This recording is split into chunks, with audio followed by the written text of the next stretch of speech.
સાધક શેનાથી ડરે? કર્મના ઉદયથી કે કર્મના બંધથી? કર્મના બંધથી. કર્મના ઉદયથી ડરે એ સંસારી. કર્મ શબ્દ આવે એટલે તમે ધાર્મિક નથી બની જતા. તમે કર્મના ઉદયથી ડરો ને આ કર્મના બંધથી ડરે તો આને હું સાધક કહીશ. ભલે તમે બી ઊંચી ઊંચી ભાષા બોલો, મોનીય કર્મને અશાતા વેદનીય, પણ તમે કર્મના ઉદયથી ડરો છો. તમે સંસારી છો, જરા એડ્યુકેટેડ સંસારી છો.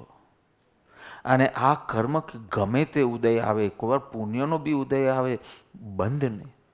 એટલે ફળથી ડરવું એક ચીજ છે ને મોહથી ડરવું એક બીજી ચીજ છે.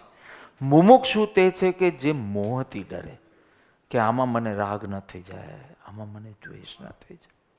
બહુ બહુ સ્પષ્ટ છે પણ બહુ ચુકાય છે ને વારંવાર હે ભગવાન હું બહુ ભૂલી ગયો, મેં તમારા અમૂલ્ય વચનને લક્ષમાં લીધા નહીં.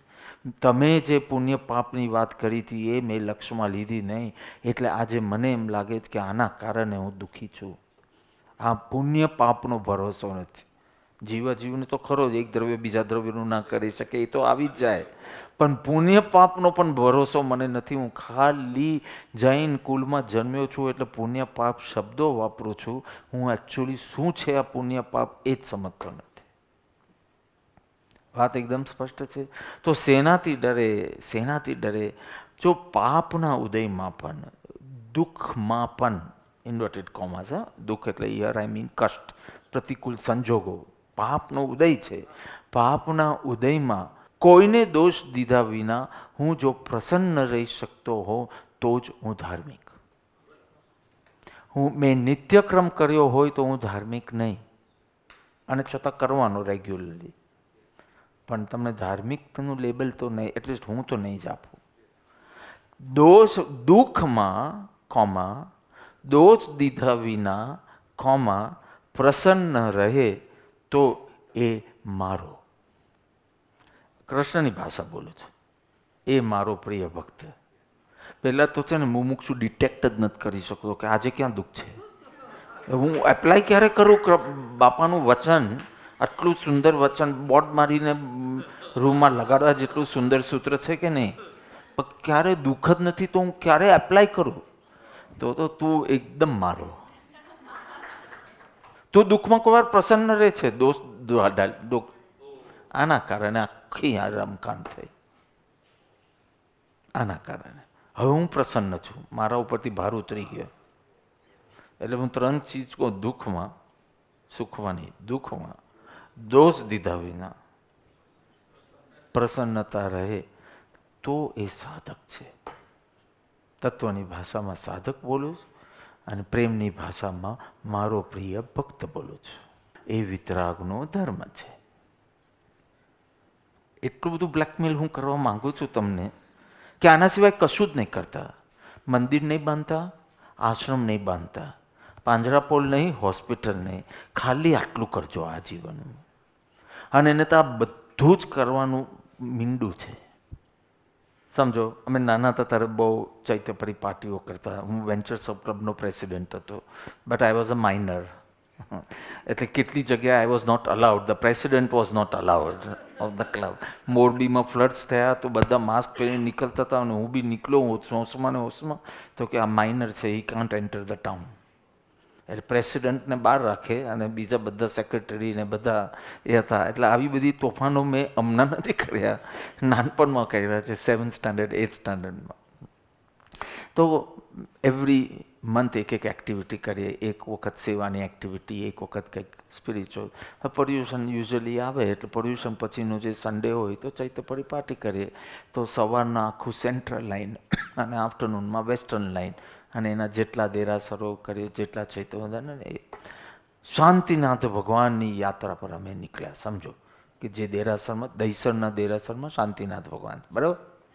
હા, રેલવે ટ્રેકની પેલી બાજુ છે તે. હા, ત્યાં તો મેં બહુ ભક્તિ કરી છે. તો એ શાંતિનાથ ભગવાન એટલે શાંતિનાથ ભગવાનની યાત્રા કરી. અમે ટિફિન બિફિન પેક કરીને ગયા. હા, 20-25 જણ. હવે હું આખું કાલ્પનિક બનાવું છું.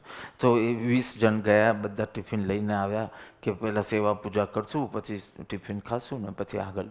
શાંતિનાથ ભગવાનની કોઈ સહાય નહીં કરી અમને. કે મારા ટિફિનમાંથી ભાખરી નીકળી. પૂછો કોને પેક કરી હતી? મેં.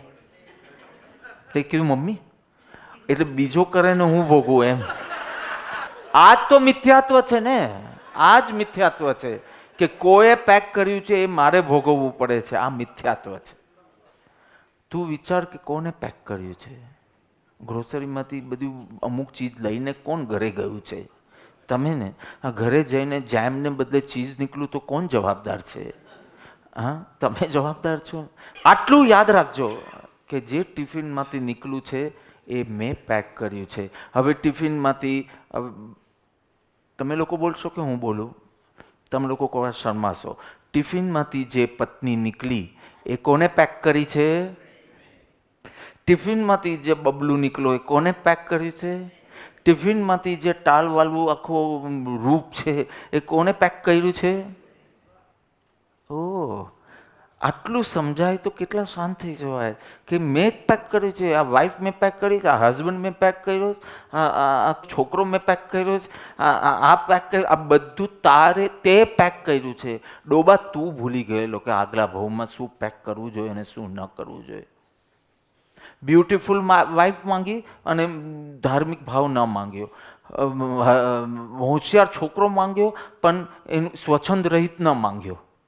એટલે એના પોતાના ઓપિનિયન્સ છે. એ તે એવું પેક કર્યું કે મને બ્યુટીફુલ વાઈફ જોઈએ, મને હોશિયાર છોકરો જોઈએ, મને આટલું ધન જોઈએ, મને આ એરિયામાં ઘર જોઈએ. આ તારું મોંનું પેકિંગ. હવે શું શાંતિથી મજા કરાવે જે છે તે. સંતોષ રાખ, ફરિયાદ નહીં રાખ. દુઃખ જો માનતો બી હોય તો દોષ દીધા વિના પ્રસન્ન રહેતા શીખ. એટલી તારી જાત બતાવો. આ તારી જાત છે. અને આવી એ આમાં કુલવટ રીત જિનેશ્વર, આ તારી જાત છે. So this is the family. સમતા ભાવ રાખે પ્રસન્ન, ને તો you are not in my family. You are just in front of me. You are not in my family. My family is only જે દુઃખમાં દોષ દીધા વિના પ્રસન્ન રહે. Only those are my family members. Not. અને એ જ ભક્તો, એ જ અનુયાયી, જે બોલવું હોય તે બોલો તમે. પુણ્ય પાપના ભરોસાના અભાવે, એટલે કે નિર્ણયના અભાવે, એની શ્રદ્ધાના અભાવે એક જ મોટો અવગુણ તારામાં ઉત્પન્ન થશે. કોઈ કહેશે શું? જે તમને સમજાય તે કે આ પુણ્ય પાપનો ભરોસો ઇન ધ સેન્સ એની નિશંકતા, એનો નિર્ણય ન થયો હોય તો કયો મોટો અવગુણ પેલું નીકળશે, જેમાંથી બીજા ઘણા અવગુણો નીકળશે. પરફેક્ટ પરને દોષ દેવાનો આવશે. કારણ કે મારા કર્મ, મારું ટિફિન બીજાએ પેક કર્યું હોય તો મમ્મીને શું કહેવાનું? શું કહેવાનું? હા, બીજું આટલું સરસ રીતે તો તું કોઈ દિવસ મમ્મી સાથે વાત નથી કરી. કઈ અક્કલ છે કે નહીં? બધા પાસ્તા લાવ્યા હતા અને તું ખાખરા મૂકે જ મારા એમાં. મમ્મીને દોષ આપવાનો કે નહીં આપવાનો? જો ટિફિન એને પેક કર્યું હોય તો એને જ આપવાનો. શ્રદ્ધા એ રાખો કે ટિફિન એને નથી પેક કર્યું, તે પેક કર્યું છે. આમાંથી સ્ત્રી, પુત્ર, ધન, ઘર, દેહ, જે ટિફિનમાંથી નીકળે છે એ મારું પેક છે. આટલી શ્રદ્ધા રાખીને તમે જુઓ. અને નેતર શું થશે? અને એમાં શું થશે ખબર? તમને કોઈ જ્ઞાની નહીં મળવો જોઈએ. હું જ કહું છું, કારણ કે આખું બૂમરેંગ કરી નાખશે. તમારો જ અવગુણ સિદ્ધ કરી આપશે. એમાં તું બ્લેમ કર. અમે નાના હતા ત્યારે એક કથા કરતા, બાપુજીને કોઈ યાદ હોય તો ખબર નહીં. 4 પાર્ટનર હતા અને કંઈક ઝવેરાતનો વેપાર કરતા હતા. એટલે એ લોકોએ નક્કી કર્યું કે આપણે કાપડનો ધંધો ટ્રાય કરીએ. તો ફાઇન, અને 4 પાર્ટનર 25% કાપડનું આખું એ કર્યું. ઉંદર થઈ ગયા. કાતરે એટલે એટલું ખરાબ રીતે કાતરે કે ડિઝાઇન ફેંકી જ દેવી પડે એવી રીતે. આમ સીધું સલંગ સીઝર્સની જેમ કરતા હોત તો બી વાંધો નહોતો, પણ એવી રીતે બરાબર. એટલે કોઈ 4 મીટિંગ રાખી. સરસ VIP રૂમમાં મીટિંગ રાખી, હા, ચા, મોનાકો બિસ્કિટ્સ બધા સાથે મીટિંગ કરી કે હવે આપણે શું કરવાનું. ઝવેરાત તો ગયું, હવે કાપડનું બી જઈ રહ્યું છે. તો કે કંઈક બિલાડી રાખવી પડે, તો બિલાડી રાખી. અને કે બિલાડીની સંભાળ કોણ લેશે? તો આવા પ્રસંગે તો બધા જ કે હવે હમણાં બીજો મેજર કામ છે, તમે સંભાળો. તો કે નથિંગ ડુઈંગ. એના 4 પગ છે, એ 4 પગ વેચી આપ્યા કે આ પગનો આ 4 પાર્ટનર છે અને 4 પગ. એક દિવસ એ બિલાડી ઇન્જર્ડ થઈ ગઈ, કશે જતી હશે ને પગ કશે અથડાઈ અને એનો એક પગ ઇન્જર્ડ થયો. એટલે એ પગ ઉપર પછી જેનો એ પગ હતો એને બરાબર બેન્ડેજ કર્યું, કપડું બાંધ્યું ને એવી રીતે કર્યું. થોડું નાટકીય રૂપ આપું છું, પણ મૂળ વાત એમ છે કે હવે એક પગમાં બેન્ડેજ છે, એ આ પાર્ટનરની છે, બીજા 3 મત કઈ નથી. એક દિવસ એવું બન્યું કે એ બિલાડી જતી હતી, ત્યાં એક ઘીનો દીવો હતો. એ દીવા ઉપર પગ લાગી ગયો અને એ આગ લાગી ગઈ બેન્ડેજ. કપડું હતું એટલે તરત આગ લાગી ગઈ. એ આગ લાગીને પછી તો એ દાઝવા લાગી બિલાડી, અને એ દાઝવા લાગી એટલે કૂદવા લાગી. કૂદવા લાગી ક્યાં? કપડાના એમાં. શું થાય? હા, તો લાખો રૂપિયાનું નુકસાન થઈ ગયું. આ લોકો ગયા કે આ તારો પગ છે અને એના કારણે આ નુકસાન થયું છે, તો તારે આ બધા નુકસાન તારે ભોગવવું પડશે, તારે ભરવાનું. પેલું કે લાખો રૂપિયાનું. ઇમેજિન 4 પાર્ટનર્સ હોય અને હવે આખું આ નુકસાન. જજ બી કે શું કરવાનું? આવી રીતે પેલો મૂંઝાયેલો ઘરે આવે. અને કેટલી વખત આપણા પ્રોબ્લેમ જો આપણા છોકરાઓ સોલ્વ કરી શકે એવું બને. હા, આપણે બોલવું ગમે નહીં, પણ કોક વાર એવું બને છે ખરું કે નહીં? તો એવી રીતે એના બાળકે કીધું કે શું પ્રોબ્લેમ છે પિતાજી? તો કે હવે જો આ પગ ડિવાઇડેડ હતા કે આ પગ મારો અને એના કારણે આગ લાગી, પણ હવે આ લોકો 1/4 નુકસાનમાં ભાગ નથી કે બધું તારે ભોગવવું પડે, કારણ કે તારા પગના કારણે છે. એટલે એની દીકરીએ કીધું પણ પપ્પા આ તો સિમ્પલ છે કે આગ ત્યાં લાગી, પણ કયા પગ ભાગીને બધે ફર્યા. ટુ મેક ઇટ શોર્ટ, કોર્ટમાં સિદ્ધ કરી આપ્યું કે ઇટ ઇઝ, આ તો બિચારી ચાલી જ શકતી નથી. એટલે જે 3 પગે બધે આગ લગાડી એને બધું કરવાનું, આને કાંઈ ભરવાનું નહીં આવ્યું. શું સિદ્ધ કરવા ગયા? શું સિદ્ધ થઈ ગયું? તું સિદ્ધ કરવા ગયો કે મમ્મીનો વાંક છે? તું એમ સિદ્ધ કરવા ગયો? તારો વાંક સિદ્ધ થઈ ગયો જ્ઞાનીનો. તને જ્ઞાની ના મળે તો સારું, કારણ કે જે ફરિયાદ કરશે ને એને ગુનેગાર બનાવી દેશે. જે ફરિયાદ કરશે એને ગુનેગાર બનાવી દેશે. એટલે છૂટવાની ઈચ્છા જો તીવ્રપણે ન હોય ને તો સદગુરુ પાસે તો નહીં જતા. કુગુરુ પાસે ભલે જાઓ, કારણ કે એ તમારો પક્ષ જ દેશે. સદગુરુ છૂટવાની ભાવના હોય તો જ જવું, કારણ કે તમે જેમાં 100% શ્યોર હોય ને એમાંથી 100% તમારો દોષ કાઢી આપશે. 100%. 1% પણ ડિસ્કાઉન્ટ નહીં આપે નિમિત્તને.